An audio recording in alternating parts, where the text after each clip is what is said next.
Now it's on. Okay, now it's on. So again, 3/16 rod. That's what we're using to do this. And I've done some preforming on it. Just wrap it around the wheel, get the start of that shape. It'll help you when you start tacking it in place. So then you can see here on the wheel itself, I got some red lines on there. That's where I want that wire to go. And I just made a few lines every couple of inches or whatever, so I got something to follow. And the distance, this is from here. That's a little bit, you're gonna have to figure out where you want it to be. This is where I want it to be for the tires I'm putting on here. So different bead thicknesses, that's gonna change. The tires that I got to put on here are 38-inch Swamper. And I measured how thick that was, figuring a little bit of squeeze, you got some stuff you got to play around with there. So I'm not going to tell you a number. You figure out your own number, because what I'm doing here isn't going to apply to what your tires or any of that. So as far as how you put it on, it's really pretty simple. You can just, I'm sure you can just about imagine. All I'm going to do is clamp this onto that red line.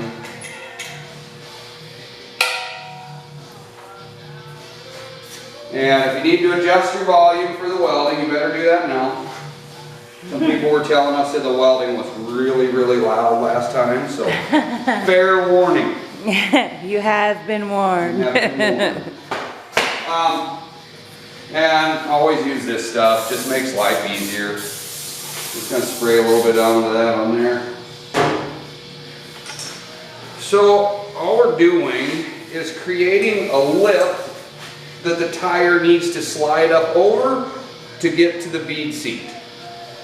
So now that we're lined up on that line,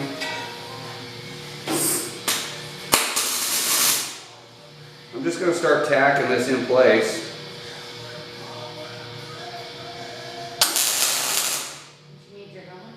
Not yet.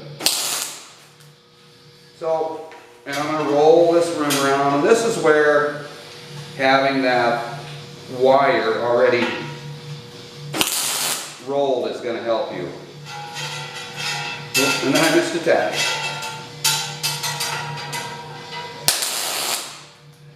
There we go. So just pulling this around, keeping it on those lines that you have already laid out. Boy, this rim is really stretching on me, or the wire is.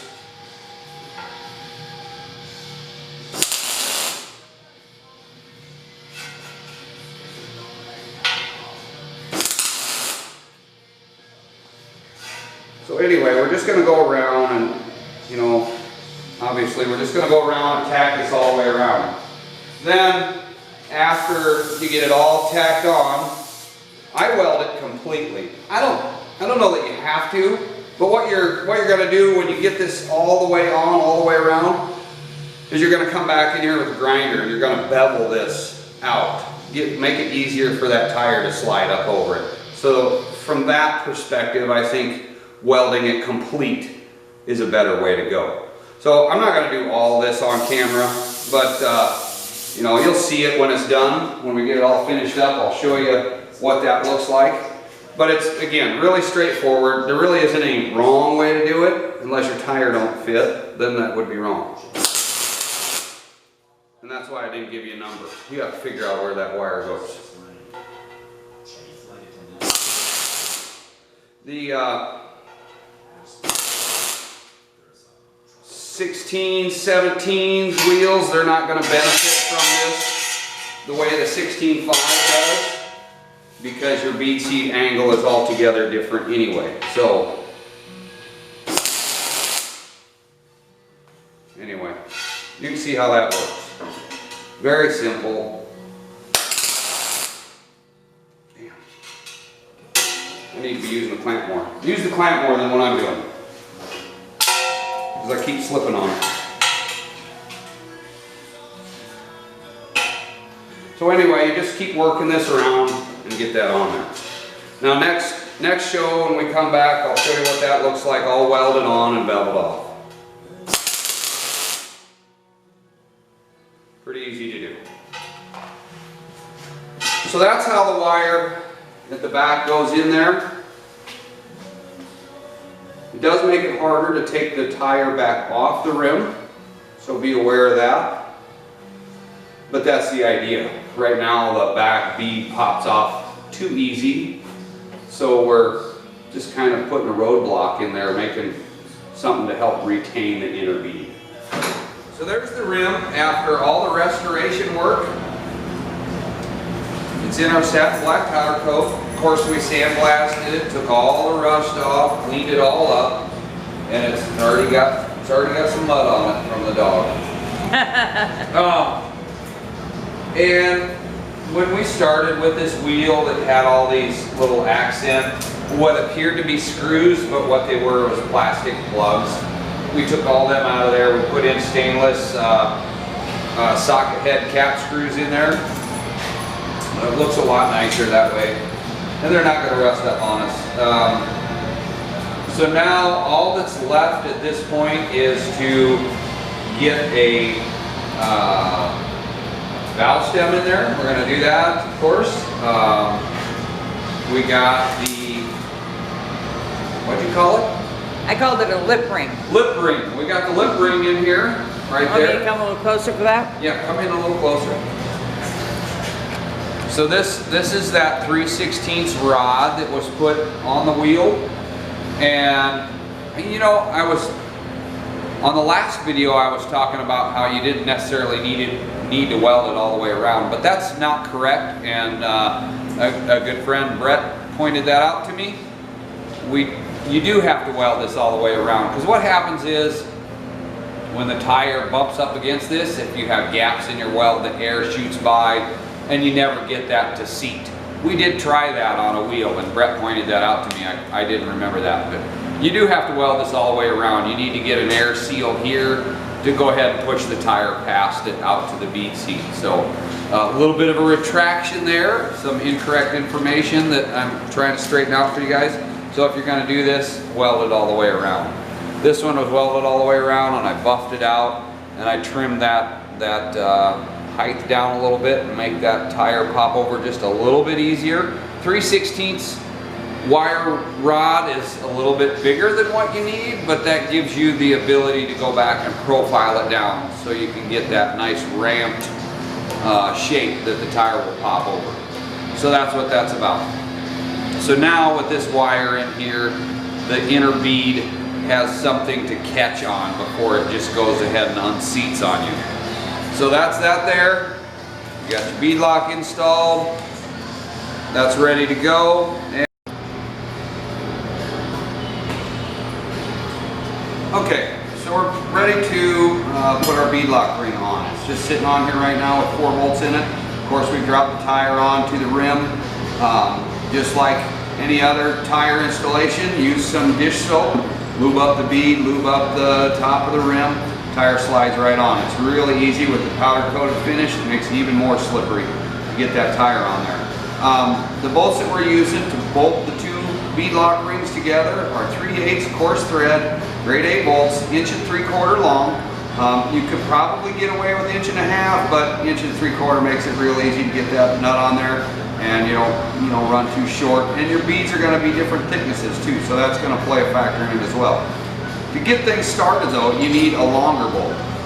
This is a 2.5 inch bolt. We're using that in 4 points on the wheel to start to bring those 2 together.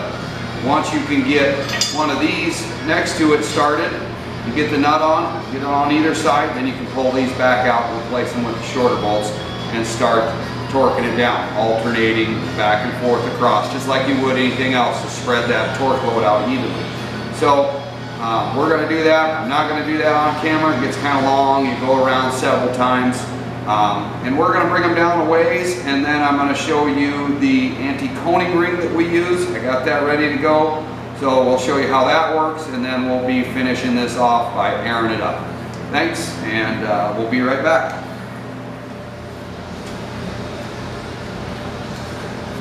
Okay, so we got all of our short bolts in. The long ones are out now. Basically, we've threaded all the bolts in to the point where they've touched the nylock. So now We gotta get the anti-coning ring in here, which is nothing more than a bead belt. This is a 16.5 wheel, and with our 16.5 beadlock, the 47-inch belt works the best. I know it says 44, but that's not what size the belt is. It's actually a 47-inch belt. Hopefully I'm getting that in the shot. Doing this solo today. So, 47-inch B-series belt. A little bit thicker than your normal belts. Real simple to install. Slip that in right there. Drops all the way out, touches the bolts, and now we're ready to start torquing this beadlock down and finishing up this installation. Be right back.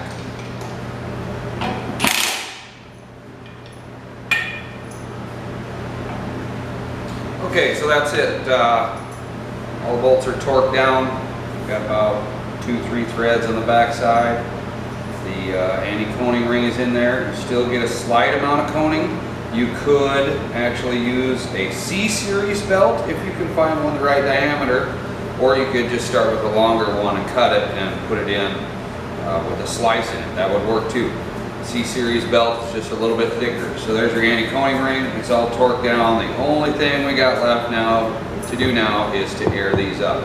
So get this off of the bucket here, and we'll get it aired up for you. So be right back one more time. It's going. Okay, so we're finishing up our beadlock installation. All we got left to do is inflate the tire. From the back side here, our tire is basically pressed up against our lip ring. It's that wire rod that we put in there. We need to get some dish soap, best tire assembly lube there is. You guys all know that.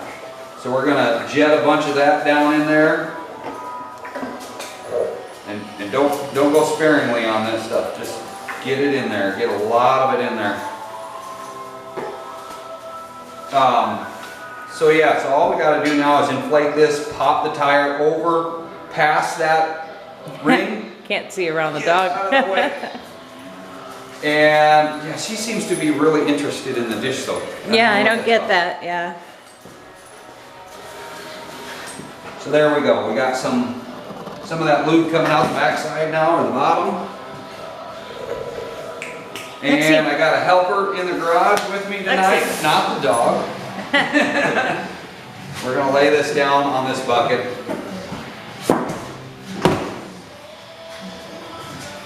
Does that meet your approval? Anyway, so what we're looking for right now is that bead to pop over that lip ring, and we will have the bead seated, and we are good to go. We got our valve stem, we got the core removed. We're just going to go ahead and fill this up.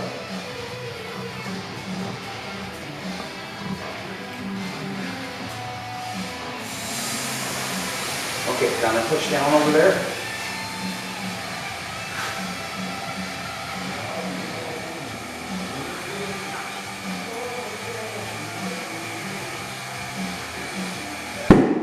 There she goes.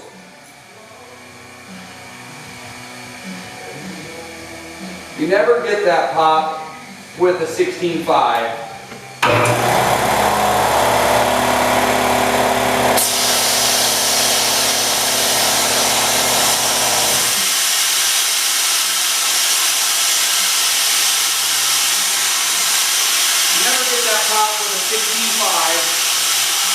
Without that lip ring in there that we put in there. It really just lazily slides up onto the bead, which kind of explains why it comes back off so easy.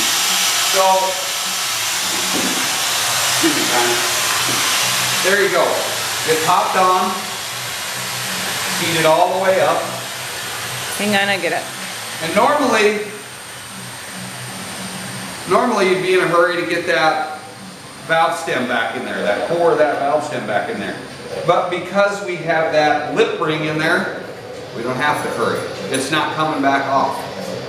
So now, all that's left to do on this particular wheel is to go ahead and get that valve stem core back in.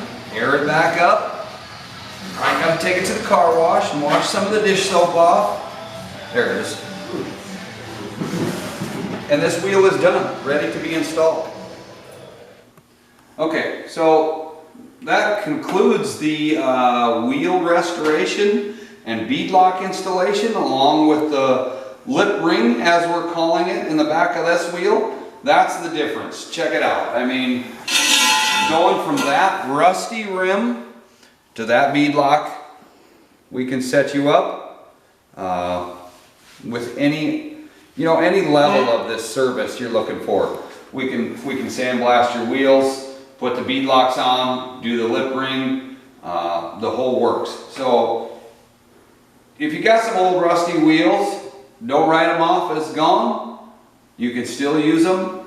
You know, we can help you do that. So check it out on the website. Check out the beadlocks. Thanks for joining in on our video series here on YouTube. We'll be back with more, so stay tuned. See you later. Thanks a bunch.